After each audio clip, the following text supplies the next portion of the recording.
belongs to Quinn Snyder and the Utah Jazz, who get their first playoff series victory.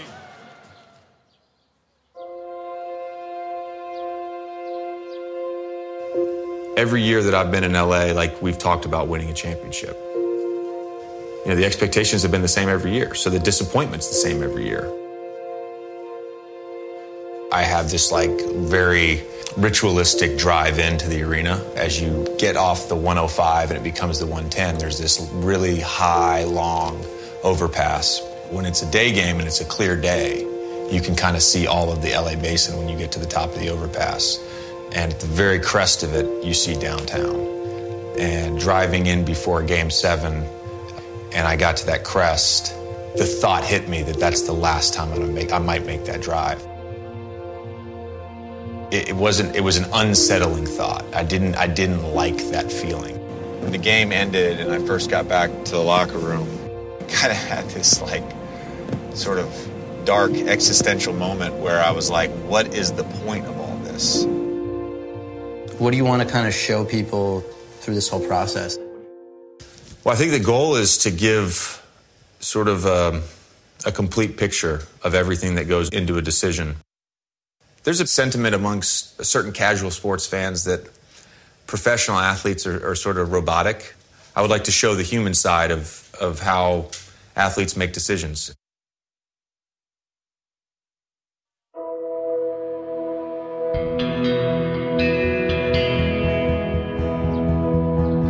One of the frustrating things just about not knowing your future is moving and kind of having stuff in different places. Right now I'm trying to figure out, you know, what stuff I'm taking to Brooklyn, what stuff is going in storage, what stuff we're giving to charity. It would be nice to kind of feel settled. The movers haven't shown up. I really just kind of need your help to get some, like, trash out of the thing. Could you bring over, like, some, like, industrial-sized trash bags? Yeah, I can come over right now. All right, perfect. Basically, you can throw away everything in here. Literally everything. So let's just get, like, all the linens out, all the pillows, linens, all this shit. We're going to be in the rental for the whole off season. It's just not happening for us. It's just not happening for us. Doc Rivers is with us. We are your home of the Clippers. Big day tomorrow, the NBA lottery. That then brings us to the question of the state of the Clippers. It's shitty to say this, but I think I've had a loss of joy. I look at our team and how we play, and it's just, there's no joy in it. That bothers me. 180, 200 million to keep this team together. Is that something that an owner like Steve Ballmer will flinch at? No, Steve's not going to flinch. Steve wants to win, as do I. In terms of this summer, I mean, these guys are all free agents. You know, Chris Paul, Blake Griffin, they can all opt out and go wherever they may please. You know, obviously with having three guys, including JJ, a free agent, it makes it a little harder this summer. We talk to all our guys and get them to believe and buy into the Clipper brand. It certainly is something that you're familiar with. I mean, I think it was a pretty complicated deal that brought JJ here. A three-way trade, involved draft picks and multiple players. So you, Chris Paul, Blake Griffin, all can be free agents this summer. How's it look? How's it look? I don't think 18 months ago, I don't think that I was open to leaving. I thought I would retire here.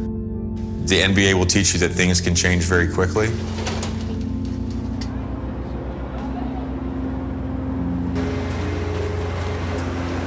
It's been like 36 days. I haven't heard from anybody from the Clippers. You know, they're the one team that could sort of contact me directly, and you know, I don't even know if, you know, I'm a priority there. And sometimes when you're doing all the thinking and the overthinking, you can go to some dark places. Maybe your expectations or your hopes for how things will turn out in free agency, you know, they aren't met.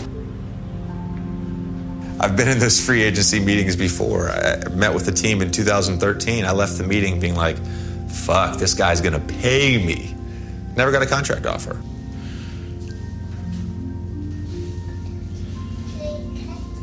Did I cut myself? Yeah, I cut myself. It's no big deal, bud. Say, Daddy, be careful. It's a very expensive middle finger, Daddy. Maxie, who's your favorite player, Daddy or Chris Paul? Such a big helper you are. Hold it tight. Both hands. Both hands. Good boy. Hold it really tight. Every guy says, I'm not thinking about free agency. I'll deal with it after the season. I'll sit down with my family and my agent and we'll talk about it. But the reality is these conversations are happening throughout the year. Ray Allen used to say, like, you know, I'm trying out every night. You're playing for a job every night. I know when I'm looking at situations, I'm looking at stability. Right, stability. That's something we talked about. Like, I don't want to go somewhere and then get traded after 6 months or a year. Like, you know, I think there's got to be some sort of like vested interest in keeping me around. In an ideal world, you get paid at or above your market value. You get the number of years you want on the contract. You're playing for a contender, and you're living in an amazing city where you have family. That's an ideal situation. That situation doesn't exist for us. So Philadelphia, they need shooting desperately on that team, and that's why I think J.J. Redick from the Clippers is a significant target for them. They have the cap space to go out and pay him, you know, what's going to be market value. Brooklyn, the Knicks are teams who have interest. Redick gives them a guy who can come in and, you know, start to space the floor a little bit. And if they lose him in LA, it's more than just his shooting and the kind of player he's become. He impacts a locker room. And I do think for Brooklyn, for New York, for Philadelphia, that's a big part of the appeal of Redick. Maybe I go do a one-year deal in Barcelona. I think that we could do that. You get free Wi-Fi. It's not Wi-Fi from an internet cafe? Like, how are we doing this? No. In unit. It's first class. Hypothetically, if it came down to like living in Brooklyn or Philly or Miami, rate them 1, 2, 3. 1 Brooklyn, 2 Brooklyn, 3 Brooklyn. All right, so you don't give me much choice there. I don't know that I can move again.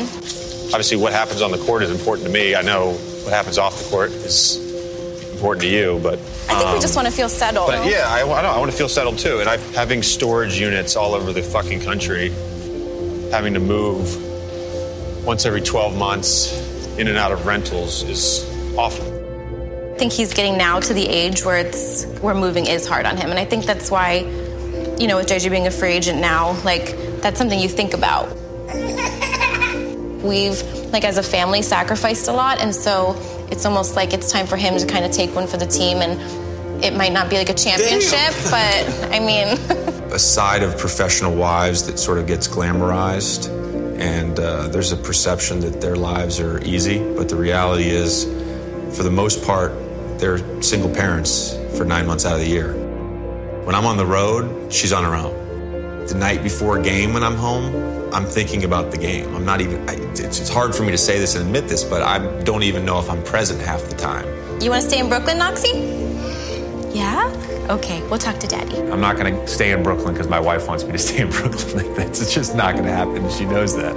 I really care about my family. I really care about my kids. I really care about my wife. And I really care about their happiness. It's a part of the decision. If I'm being completely honest, you know, it's 30% winning, it's 30% salary, it's 30% fit or enjoyment of playing, how I think I'll like playing there. And then the other 10% is like, how do I look out for my family and their lifestyle?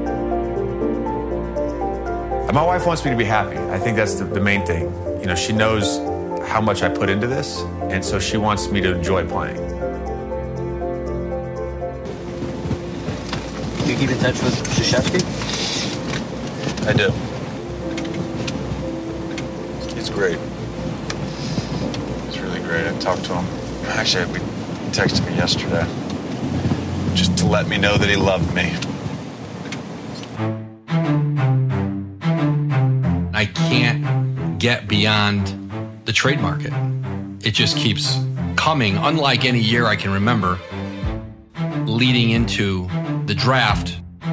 You know, the Laker Nets trade tonight, Dwight Howard trade to Charlotte. I just can't remember a year where there's been this flurry of activity and then potential stars moving within days of the draft. It's been wild. I can't remember anything like this either. And I mean, just like one after another. People care more about who their team might get than who they have. On June 29th at about 10 p.m., I got a call from Lawrence Frank from the Clippers. I jokingly call it my breakup call. he just told me, that they weren't going to offer me a contract, that I wasn't going to be back. Oh yeah, let him, you want to mic him up? Yeah. Oh yeah. Maybe face the camera so we can just shut this from your back.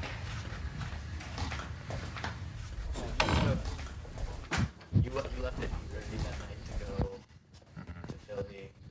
Yeah, got there at like 11. I slept from Thursday to last night. I probably slept 6 hours out of those 72. I hadn't eaten in 2 days. Yeah. No appetite.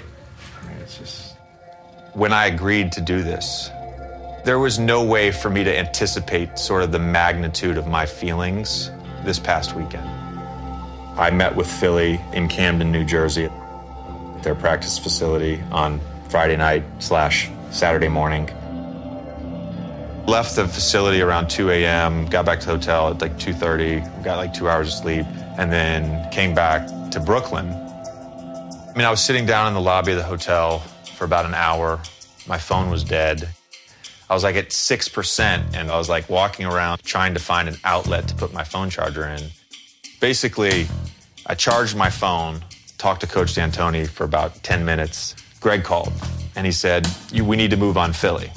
And I said, okay, well, what about Houston? And Greg said, they're not going to do a 4-year deal. The owner's now saying he'll only do a 3-year deal. So I said, okay, well, I got to go back to our apartment and go talk to Chelsea about what we want to do. How long do I have with this Philly thing? And he said, 15 minutes. And I said, no, fuck no. I need at least an hour. He's like, well, I don't know if you have an hour. At one point, and I was just laying down on a bench waiting for Mike D'Antoni to call me. That was probably my lowest point of the weekend. I went back to our apartment. I walked in. I told Chelsea what was happening.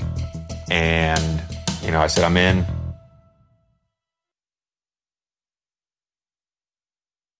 The Sixers continue to be a great story. J.J. Redick, 1 year, $23 million. Not only does Philly add pieces that can help them on the floor, but also great for their young kids as well. Going into those 5 days prior to free agency, 100%, Philly is the team I wanted to play for. It was past midnight on July 1st, and when I walked in, there was 30 76ers employees. First thought was, they're all here for free agency, but I guess they were all there for me. I was able to have a really good conversation with Brett Brown about some actions that we can run next year.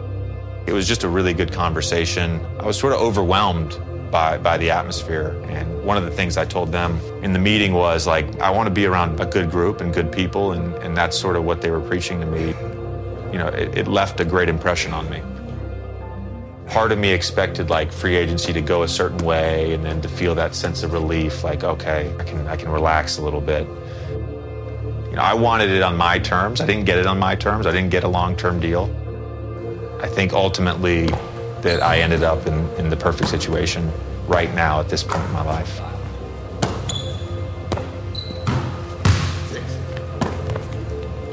It's Monday, July 3rd. I normally don't touch a basketball until after July 15th. I'm starting my workouts this week. I'm ready to go. The new challenge that I'll have this year is one that I've never had before. And that's being the older veteran on the team that is expected and will be demanded to be a mentor, to be an example, to be a pro. Just because you envision something happening a certain way and you feel like you've prepared and put in the work and had the results that, warranted a certain outcome. It doesn't always work that way. This entire 2-month period has really taught me a lot. I didn't go into free agency expecting to have a salary of $23 million like I'm going to next year. It's insane to me. The reason that I do what I do is to provide a hell of a life for Chelsea and Knox and Kai and for myself and for my family.